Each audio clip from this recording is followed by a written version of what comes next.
Assalamualaikum to the listeners. Today I would like to present about the ocean iron fertilization. By the way, my name is Muhammad Hakim bin Ali.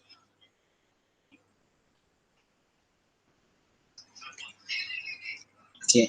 Ocean iron fertilization is a geoengineering process that involves removing of carbon dioxide from the atmosphere. The name itself has described the method of adding specific amount of iron into the ocean to enhance the primary productivity of that particular area. By enhance the productivity, large amount of carbon can be removed from atmosphere compared to normal condition. Next, atmospheric composition in ancient time has brought this iron fertilization idea to be done. The ancient atmosphere gases composition was analyzed by coring the ice of Arctic and Antarctic region, where the layer of snow was freeze from time to time. On the beneath of the layer, there were trapped bubbles that contain the gases from ancient time.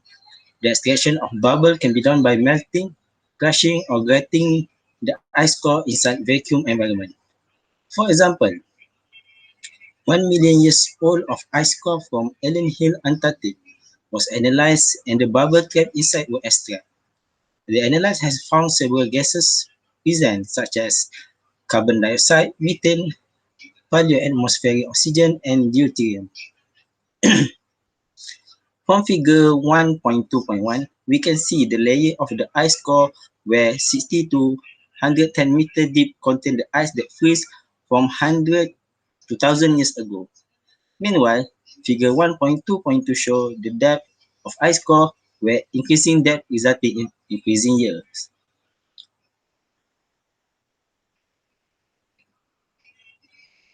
Next is about how Martin come to his findings. Firstly, Martin was studied about the macro and micronutrient inside the ocean.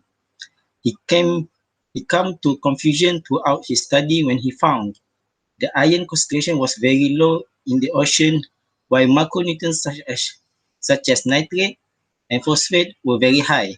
Later, he asked his lab technician to collect seawater sample from Antarctic and divide it into two different samples. First seawater sample was enriched seawater First water sample was enriched by iron while the other one nothing was added. He found that after several days, the enriched seawater sample became cloudy and proposed that the phytoplankton bloom inside the bottle. Meanwhile, the other bottle nothing happened and it remained the same. Due to that, Martin proposed that adding iron inside the ocean will increase the phytoplankton abundance. However, the lab experiment has excluded geyser pressure that might happen on natural environment. Secondly, Martin proposed that Earth once was drier and dustier with high concentration of iron present in the atmosphere. The iron later dissolved into the ocean and increased the abundance of primary producer on that particular time. Due to the increasing of primary producer, it had to remove a lot of carbon dioxide from atmosphere that keep Earth warm and later Earth enter the glacial periods. Because of these two ideas, Martin came out with the iron fertilization mechanism.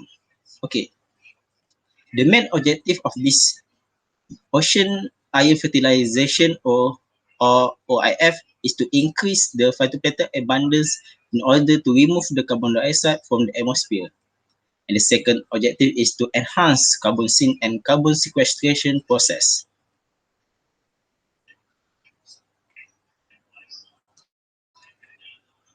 Three regions were selected in order to perform the experiment, which is the North Pacific or the Gulf of Alaska, Equatorial Pacific,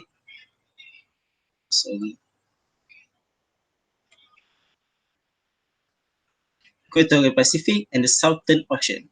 All three regions share the same condition where high nutrient and low chlorophyll concentration or HNLC regions.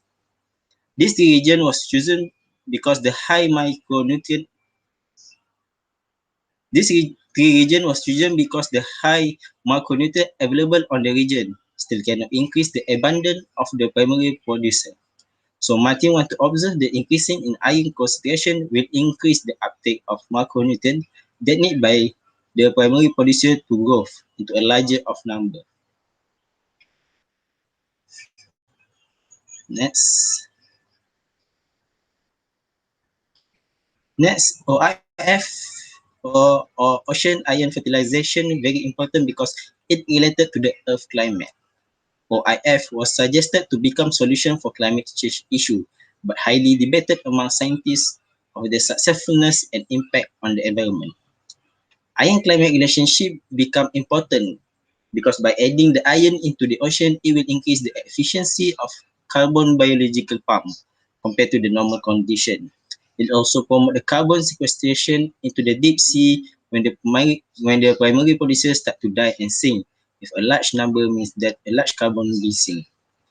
Due to the importance of the OIF, 12 artificial OIF has been done on HNLC regions, where 2 on Equatorial Pacific, 3 on North Pacific, and 7 on South Ocean.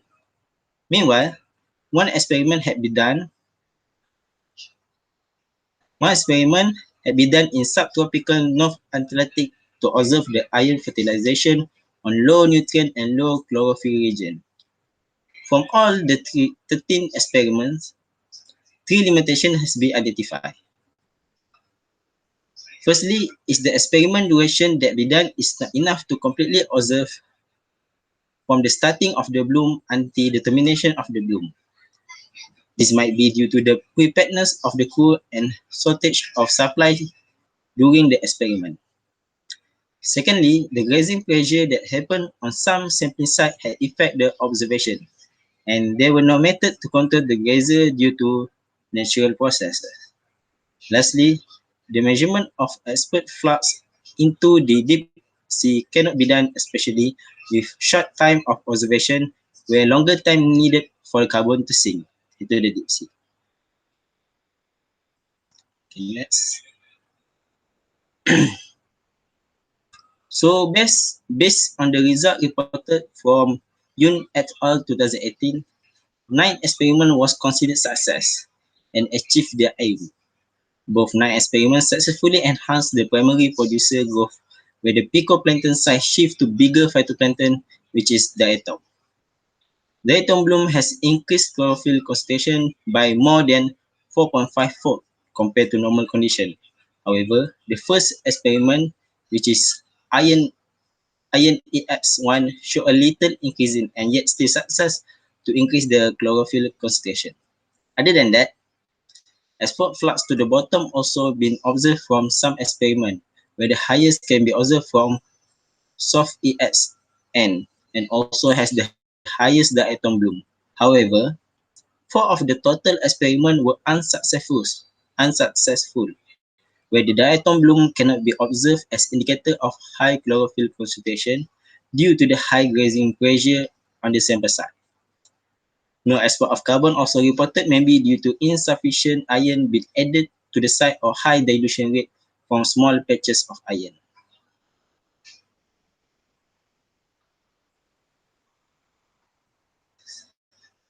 Next, we go to the improvement. Some improvement can be done to improve the result obtained and make a better conclusion.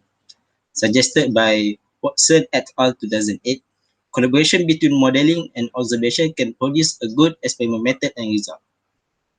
By doing modeling, the observation can be done on large scale because all the possibility has been run using software and analyze the maximum and minimum level of the experiment that can be done. Estimation of iron patch is important in order to estimate the experiment duration to prepare and enough equipment, supplies, and crew mental health. Without an estimation, the experiment might have been disturbed with many sort of problems such as shortage of supplies for crews, and the experiment need to be stopped on the middle without obtaining enough data or observation. For example, if the patch size is 12.5 times 12.5 kilometer, that will last about 56 days based on the model, all the preparation can be done to stay longer on the experiment site without having problem of supplies or equipment. Same for the 400 times 400 kilometer patch that will last about 100 94 days so that a better shape will be used with high storage to sustain the needed during more than 194-day experiment duration. Next, based on the report by Yoon et al. 2018, four aspects need to be considered for a future OIF experiment. First is the duration of the experiment. It is enough to obtain a solid observation, or can be done practically without having any issues. Second second and third is the component inside the water itself that meets with other organisms. So we must consider that do the organisms such as bacteria and grazing organisms can give significant impact on the data or observation, or it can be ignored. A good modeling will give good prediction and better sampling size to enhance the result later. Lastly, it is important to determine the patch size because it is the main role to produce a good observation without wasting money or energy if the experiment was unsuccessful. So this is the reference and that's all from me. Thank you.